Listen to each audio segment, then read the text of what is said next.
Welcome back to Look Up TV. My name is Simba Elijah Charles Kiage. We are into the last part of our show this morning, where we get to talk to you about what is happening in the business sector in the country. And we shall be doing this every Wednesday. So be around for those proper conversations that are going to impact the weight of the money in your pocket. Now, in Kenya today, the telecommunications sector isn't just infrastructure.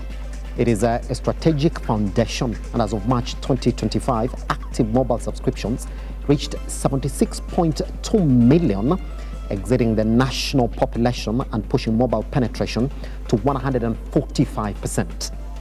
Approximately 42 million smartphones are now online, with 45 million Kenyans actively using mobile money platforms such as M-Pesa.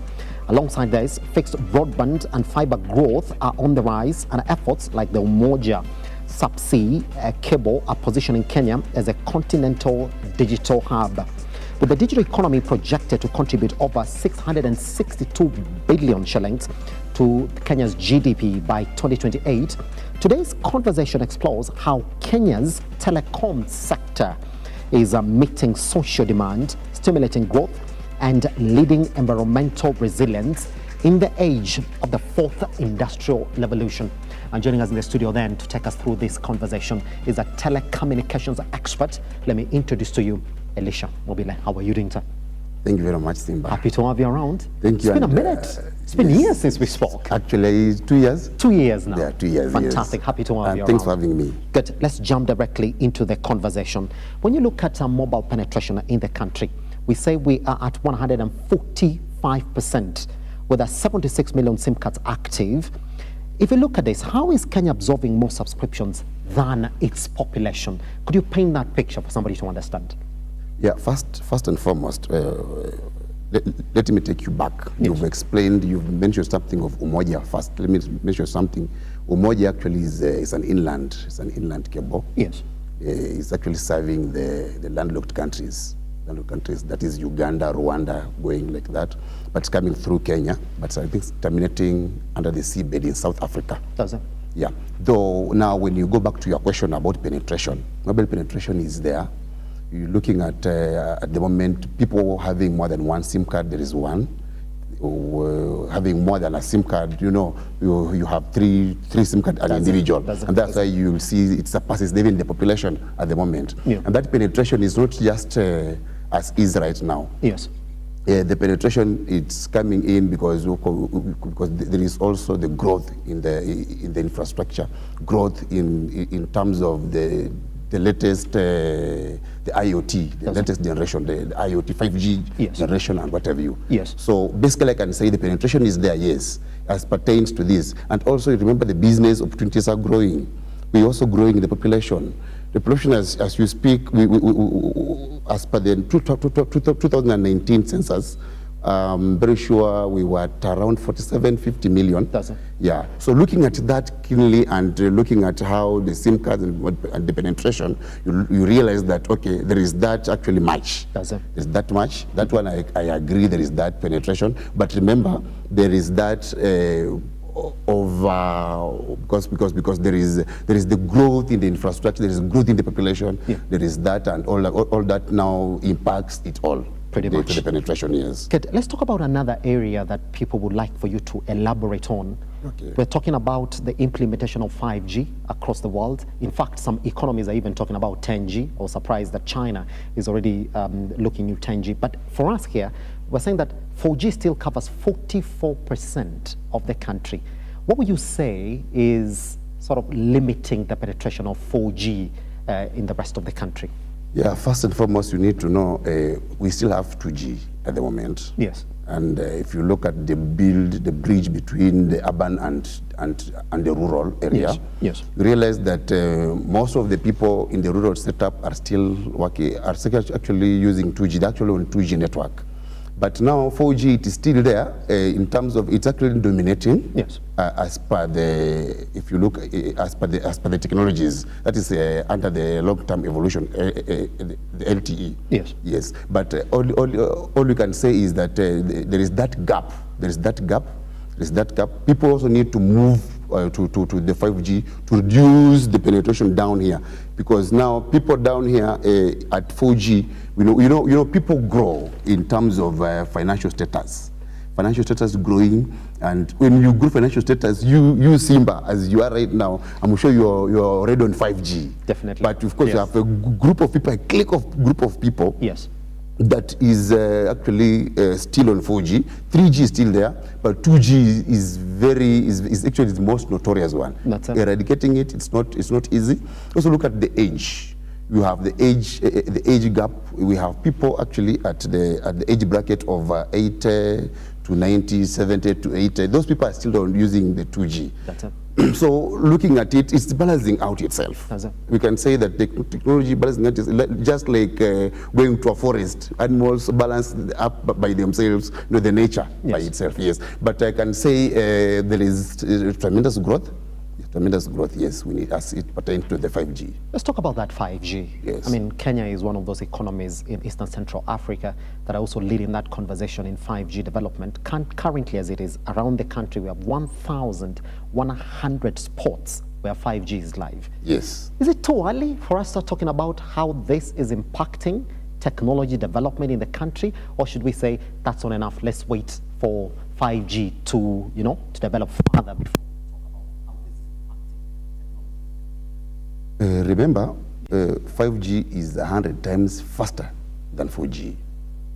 And when you talk of 5G in business, you realize that the business itself, in terms of now healthcare system right now, you realize that a doctor can be in Kenya and operating a patient remotely through robotics, through the current IoT, through the current emerging technologies.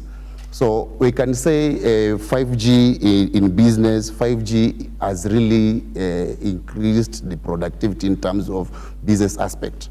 As far as business is concerned, you realize that the 5G itself, there is that speed.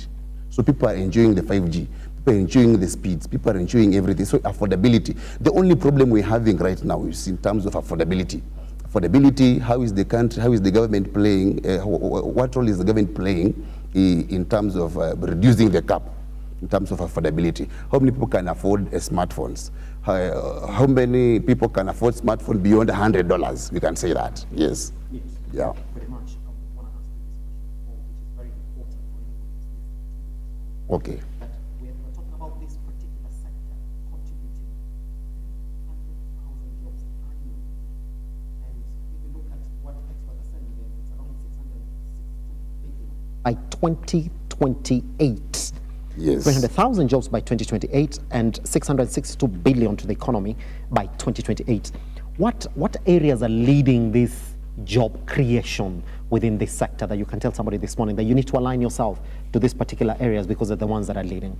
Yeah, we talk of digital economy. Yes. Digital transformation. Yes. So number one is you look at the SMEs. Yes. SMEs are growing.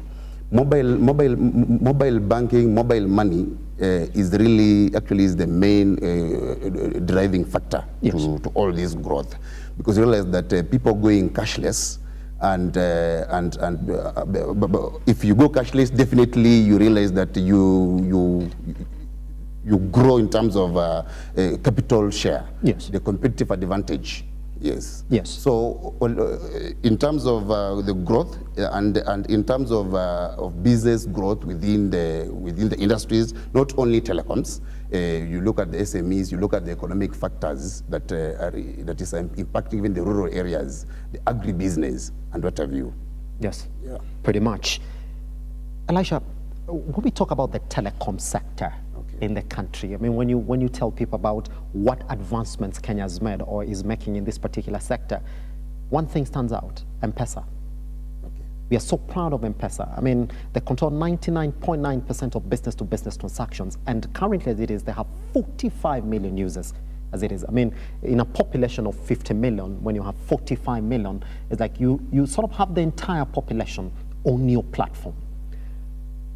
Is that it? Is there a next step in this particular area, or M-Pesa is already figured it out and there's nothing that can grow in terms of fintech in this particular area for mobile transactions? Yeah, M-Pesa has really grown, and I can say actually, as just like what I've just said, Yes. Going cashless is actually the main factor.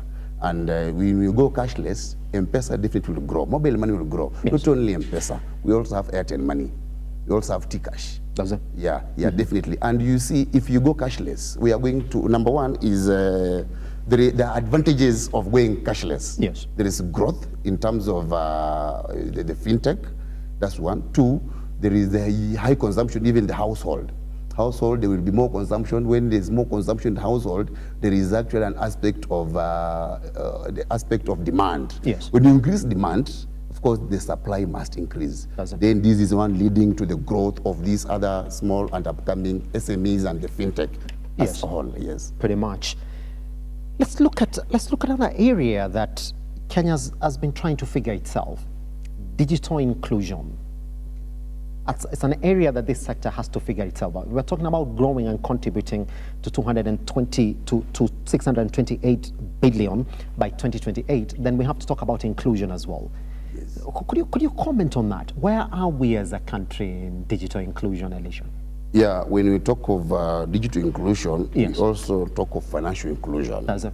Yeah, financial inclusion, these were now the economical factors that comes hand in hand with financial inclusion. Yes. Number one is you look at the growth as whole, the growth as whole of the industry. Yes.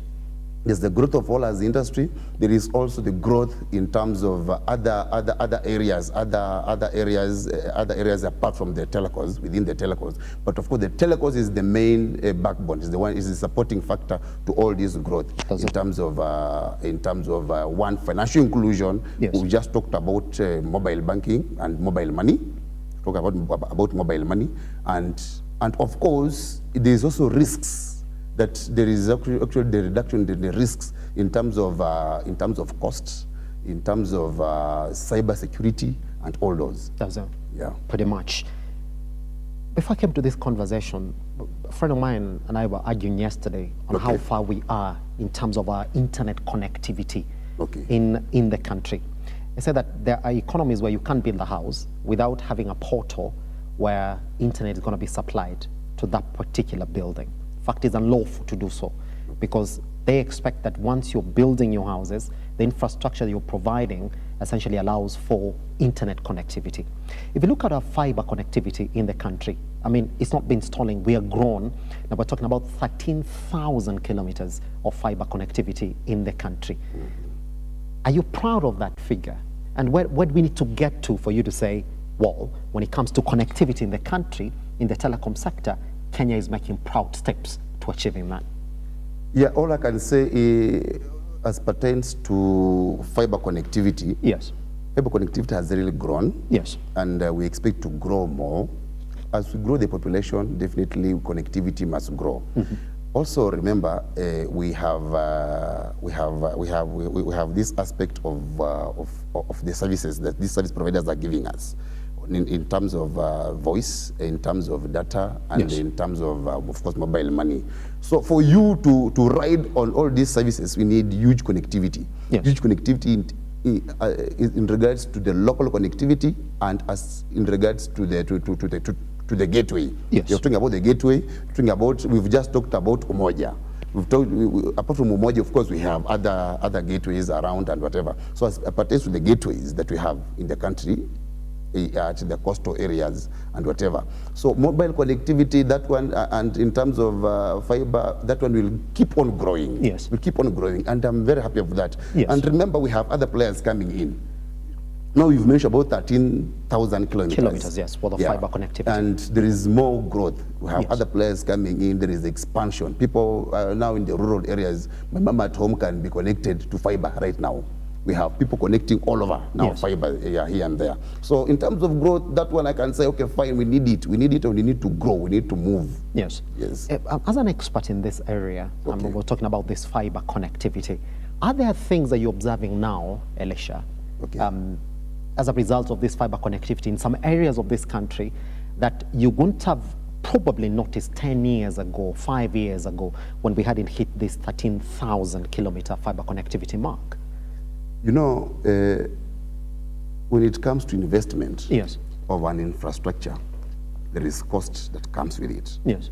And looking at it in terms of population growth and congestion within the cities and that is urban and the rural areas, Yes. you realize that, in the past, maybe let's say 10 years, that is in 2013, let's say from 2013, that's when we had massive rollout Yes. of fiber connectivity around. So you can say that there is that growth. And the target market, you know, is number one, we are looking at the cities, looking at estates that are congested. Yes. Look at estates that are congested, and we also try as much as we can to serve everyone. Everyone has to be served. Yes. I want us to take a general sphere of what the telecom sector in the country has shaped into. Before even we get to go back to how two players probably in the country, Airtel and Safaricom, are controlling 95% of these conversations around financial inclusion, which is a point that you mentioned on. I want to look at the regulatory sector. I mean, for us to advance as a country, you would like to feel like this area should get less regulatory rules to enable proper investment in it. Do you believe that in Kenya, we've understood the importance of this particular sector and therefore lessen the regulatory requirements that investors need to come into this country and invest in it? Do you believe that we're there, Elisha? Yeah, I think the government needs to look at that. Yes. They need to look at that. Number one, you know, it is not easy to bring up a site.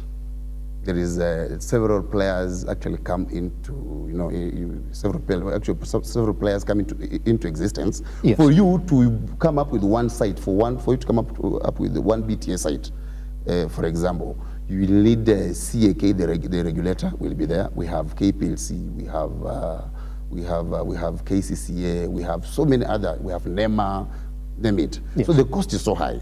So what I can say is let the government reduce the tax, bring down the tax, and support. Even when you bring down the tax, definitely you will also support the common mwananchi, the consumers. Yes. Yes. I think regulatory. So you see, when we talk about regulatory, we're talking about our regulator. That's it. And we're also having government bodies that are also coming in at a cost as well. You know. That's it. Yeah. Pretty much. And remember, we also have environmental impact assessors, Yes. ESGs, and what have you. Yes. Yes. So there is as well that aspect that has to be considered in terms of sustainability. How are we going to make sustainable? We need to visualize and look at the next 2-3 years. How are we going to make it sustainable? How are we going to make it look clear to the common mwananchi? Yes. The consumer is the one who is going to suffer. You know, at the end of the day, when the government increases the taxes, this cost goes down to the consumer. Yes. Yes. Pretty much. Good. Let's go back to that question that I asked you about how two players in this market have essentially taken over 95% when it's talking about conversations on digital inclusion, especially from the financial side, that is Safaricom and Airtel. But I was told to ask you this question, that since it looks like the way forward for our digital inclusion is going to be through the mobile phone, where we have 145% penetration, people carrying around two SIM cards, 2 phones, 5 phones even. Exactly. We've seen individuals with even 6 phones in the country as we speak. No wonder this percentage. But then they said, it looks as if the government hasn't realized the unlocking factor in this sector is going to be through the mobile phone. Therefore, go into conversations with the digital players in it, that is Safaricom and the Airtel, to talk about the affordability of their data bundles. There is a feeling from the people that I've spoken to that our data is very, very expensive from the players that are in this particular market. Do you share the same sentiment? And do you agree that proper digital inclusion through the mobile phone, which looks like the way to for the Kenyan telecommunications sector, is going to be through affordability of the services, therefore introduce a conversation on affordability of data and the internet in the country? Yeah, one thing you need to realize is that the telecom service providers Yes. are running the digital economy. Yes.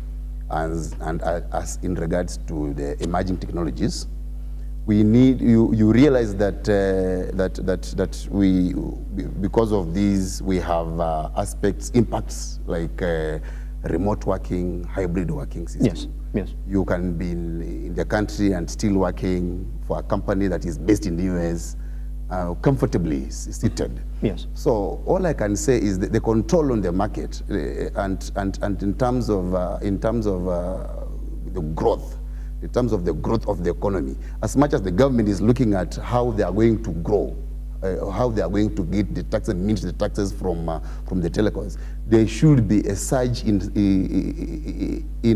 a way that, okay, there is the reduction and there is that affordability.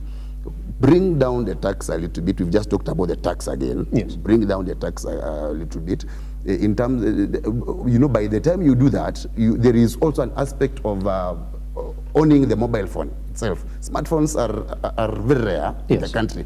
In terms of, okay, the government must come in and bring down the cost as well. So just lower down the tax, lower down everything, come down and support the common man. Remember, when you talk about this, it's all the consumer that we are advocating for. Mm-hmm. Yes. Pretty much. I've always wanted to ask you this question, and I don't know whether we are so close that we shouldn't talk about it or shy away from talking about it. Okay. Or indeed we have time to correct it. Vision 2030 is something that it's a vision that Kenya has been riding on for quite some time now. And I was reminded, do you know what? Vision 2030 is just 4 years away.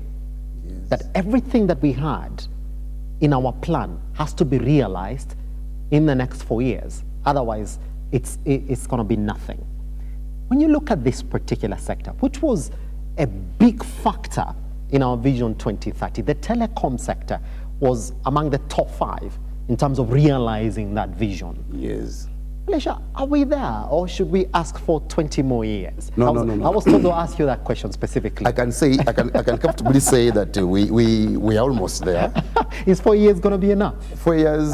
4 years. You remember the growth in the technology. Yes. It's not only being controlled by the Kenyan system. Yes. Of governance and whatever. This is a global thing. Is that what it is? That point you mentioned there. So we must impress. We failed to chart our own journey within that vision in relation to the telecom sector. That it's not our hands. So by the fact that it's not in our hands, we are still waiting to feed on other technologies. We failed to chart our own way forward. Is that what it is? Is that why some critics will look at it and say 4 years is not enough, man? I mean, Vision 2030 is here. We're in 2025 already. We can say 4 years is not enough. I support that. Yeah. But remember, there is growth. Remember, we have AI now with us. That's it. AI is here. We have robotics. Yes. The 4th industrial revolution. And by the time we get to the 5th industrial revolution, maybe, we don't know, maybe in the next whatever, we will still be here. But I can say I'm still waiting to see how 6G unveils itself. Yes. I'm also waiting to see how it's called Python, this from Tesla. That's it. Yes. Yes. I'm waiting to see how that one will look like. Yes. I'm told it will be the first, I think, 6G phone. Yes. Using, of course, now its own infrastructure and its satellite and whatever. Yes. Yes. So I can say we are still behind. Yes. But given a chance, if the support system is in place and we have proper support from the government, which I really doubt if the government is going to support it fully. Mm-hmm. Yeah. Pretty much. Just closing sentiments on this conversation as well. That the people are saying that the only way that we can realize this transformation that we're talking about, that telecom sector can actually get to realize its full potential, is to enable businesses to actually come in and be key players in this transformation that we're talking about. That small businesses have to rely heavily on this sector to transform their operations, and that's the only way there's going to be demand in the country, demand for innovation, demand for penetration, demand for uptake of the services. That's the only way we're going to realize it. Are you confident from where you're sitting this morning, Alicia, that indeed in this country, the economy and their small businesses are relying heavily on the telecom sector for us to realize fruits? Yes, I'm confident that, of course, the economy, they're relying on the telecom sector in terms of one, let me just take you back to the mobile money again. Yes. You realize that that every institution, every financial institution, even in your home, very soon you'll have your own till numbers and whatever. Yes. We have Pooch now. You go to Matatu, you are paying. So I can say, okay, there is this. And I will support it. Yes, I'm very comfortable. And through the telecom sector, through this industry, yes, I'm sure the penetration of more businesses is going to loom, is going to come up. Yes. Yeah, we're looking at the content creators right now. Advertisement actually are moving away from the terrestrial media to, exactly, to online and doing everything else. Yes. So I can say there is a future. There is future, actually, yes. Yes. The future looks bright. That's it. Yes. All right. In 15 seconds or so, if you can you paint a picture for anybody listening to this morning of what a successful telecom sector would look like if we get to achieve that vision in the next 4 years? What are we likely to see for you to confidently say that, Kenya's telecom sector is one of its best in the region? What pointers are we looking at? Yeah, we look at number one, expansion to the rural area. Does it? Yeah, the rural area actually has lagged behind. Yeah, I know there's a cost implication. Yes. We just mentioned about cost implication to bring up a site, a BTS site, yes, or a base station. Yeah, so I realized that, okay, what is supposed to be done and what the telecom should and what the government should come in and support fully is, okay, fine, let's also look at the rural areas where network actually is a bit shaky. Yeah, we have infrastructure already on the ground. We have fiber actually optic, we have government fiber optic cable, it's called NOFB. Yes. It's already rolled out countrywide here and there. Let's utilize it maximally and bring up the network in the rural areas that are underserved actually. Let's try and bring them up, open the economy. By doing so, we'll be opening up the economy fully. Yes. Yes. Pretty much. Alicia, I want us to have these conversations over and over again, even bring some entrepreneurs on the set with you, so you can actually even pose those challenges they're facing when we're talking about even fiber optic penetration and even really trying to use AI in their day-to-day businesses. But thank you very much for creating time this morning. Thank you very much. All right. In conversation with Alicia, who is a telecommunications expert, and he's saying we're not far away. Maybe we get to 2030 and see if indeed that vision that we had in the telecom sector, in terms of it being the biggest ride-on for our economy, is going to be achieved. For us, it's just to count down time and see exactly whether indeed we are there come 2030. That's exactly what we had for you this morning. My name is Elijah Charles Kiage. Take us back online at Lookup TV across all your social media platforms. See you for another episode. Goodbye.